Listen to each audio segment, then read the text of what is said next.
Hi, this is Ruben Makilan. So, in this video, malalaman mo kung paano ka makakagawa ng Facebook fan page. So, in this video, ituturo ko yun ng step by step. Okay? So, ano ba yung purpose kung bakit gagawa ka ng sarili mong Facebook fan page? Okay? Unang-una, branding yourself. So, kailangan mong i-brand yung sarili mong pangalan. Okay?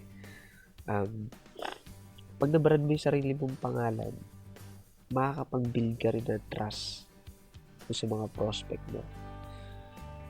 After kung mabuild yung trust sa prospect mo, mabibuild mo rin yung sarili mo as an expert. Kasi, sabi ko nga, magpo-post ka dun sa Facebook fan page mo ng mga valuable content na makakatulong sa kanila or mai-inspire sila, mamomotivate sila, may matututunan silang ibang mga strategies sa Facebook fan page mo. So, dahil doon, makaka-build ka rin ng rapport kasi mga same mindset yung mga magla-like ng Facebook fan page mo ay ang importante doon. So, now, kailangan mong makagawa ng Facebook fan page para mas mabilis kang magkaroon ng rapport dun sa mga prospect mo. Okay? So, ito. Muna tayo sa browser. So, ito sa timeline, makikita mo dito sa right side na sa down arrow. Click mo lang to. So, yan. Just create page. So, by the way, ito yung Facebook fan page ko. So, yan. Simula pa lang ako. So, meron ako 160 likes. So yung mga nag-like dyan is mga same person na same interest din katulad ko. Ayan, makikita mo nagpo-post ako ng mga motivation, mga tips sa kanila, sa mga prospect ko. Ayan. So, yun. Punta na tayo dito. Yun. After mo makreate yung dito sa may down arrow na to, sa create page, ito yung lalabas. Okay, ayan. Merong local business, company, product, entertainment. So, ang highly suggested ko is ito. Yung artist, banner, public figure. So, dyan, choose sa category. So, syempre, tayo,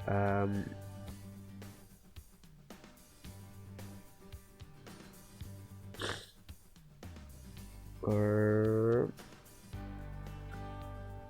entrepreneur. So, sarili kong ito yung fan page ko talaga. So, gagawa tayo ng fan page. Example natin. Okay?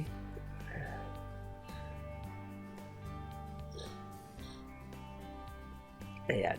So, mas suggested ko na ilagay mo yung sarili mong pangalan. So, huwag ka matakot, huwag ka mahiya. Pakilala mo yung sarili mo. Sarili mo sa mga prospect mo talaga. Okay, yan. Get started.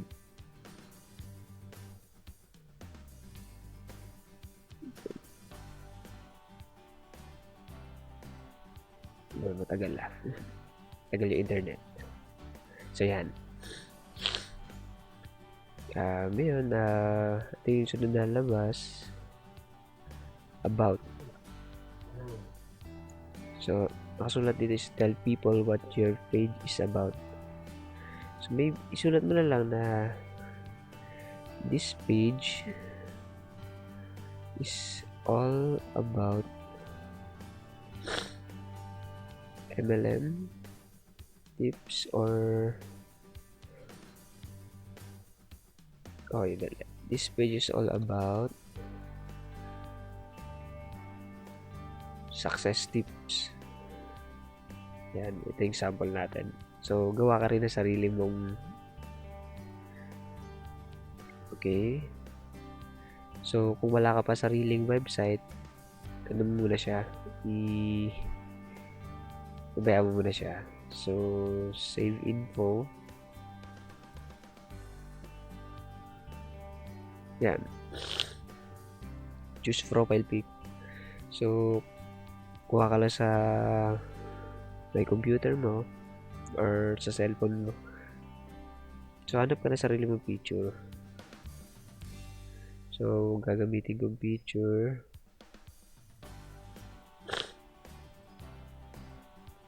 Okay.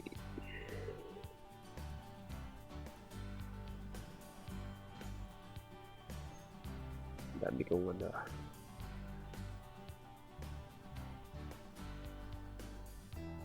Yun.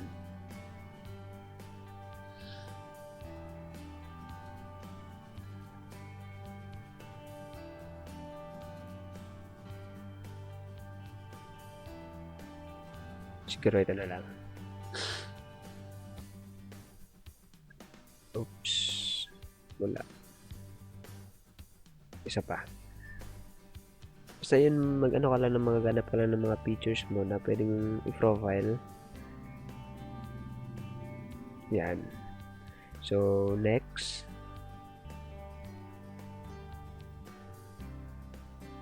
So, yan. Okay.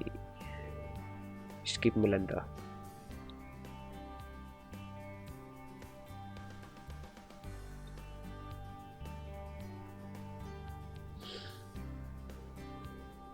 Tagal lang.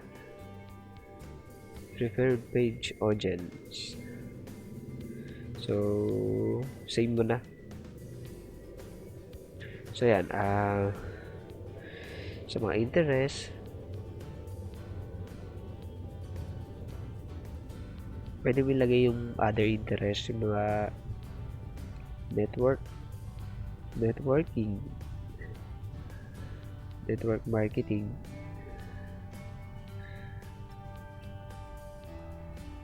or let's say mo. So, kung may gusto ka pang ibang other ilagay, pwede rin. So, yan. Nakapag-rate ka na nakapag-rate na ako ng sarili kong Facebook. So, yan. I-like mo. So, next.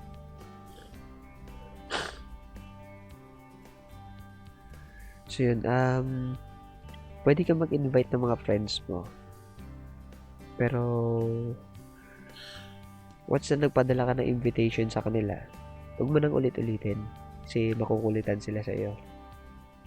So, magandang i-invite mo dito sa mga friends mo yung may same interest dun sa'yo or sa business mo. Kaya, kung nasa networking ka, hanapin mo yung mga tao or yung mga friends mo na nagdi-networking din.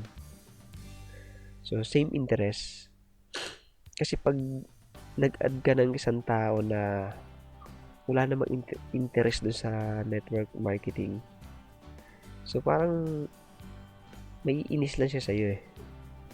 So, hindi kasi siya yung right market or yung target market mo. So, mag-invite ka ng mga other networkers. So, invite ko sarili ko.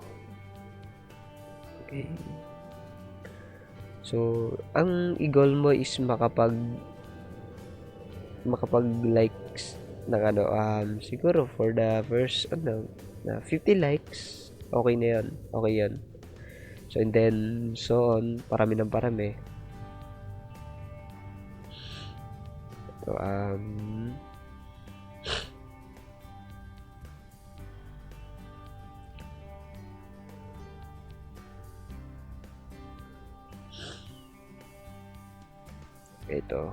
ito networker ito. Invite ko siya.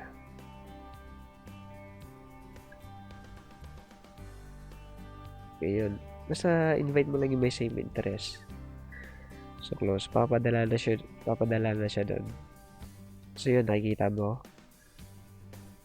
Yan. Dami ko picture. So, yun, may sarili ka ng Facebook fan page. So, pwede ka rin mag-add ng cover, photo. So, yan, choose from photos. Ay, by the way, yung magla-like ng Facebook fan page mo. So, kada magpo-post ka, sila lang yung makakakita nun. So, pag yung mga pinopost mo, sinishare nila, pag nakita ng ibang tao yun, so, pwede rin i-like. Nagiging viral din yun, kumakalat. So, yan. Choose upload photo. Mali.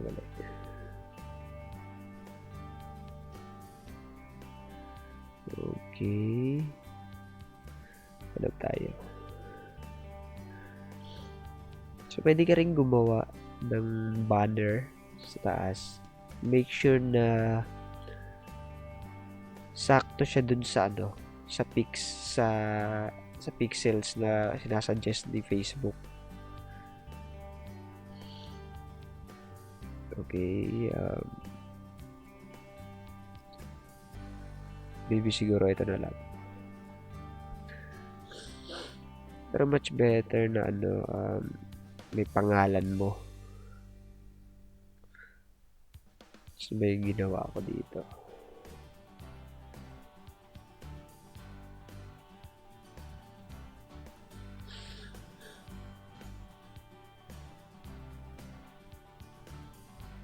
Ayun, nawawala. So, pasensya na medyo sinisipon ako ngayon. So, yun,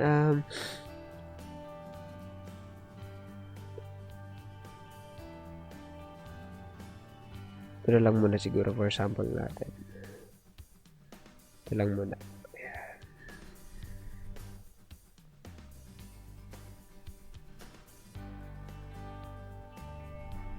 Tagal ah. Yun. Yan. Ayusin mo lang. So, ayan. Yung picture na yan is very relaxing. Pero maganda yung mag-edit ka rin. Ayan. Maybe siguro sa next video tuturuan rin kita paano gumawa ng mga banner sa isang website. Okay, save mo lang. So yan, meron ka ng sariling Facebook fan page. So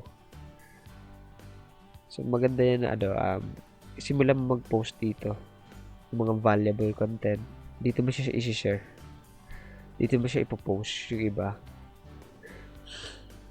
Para mas mabrand yung sarili mo as a entrepreneur or as a business person. So,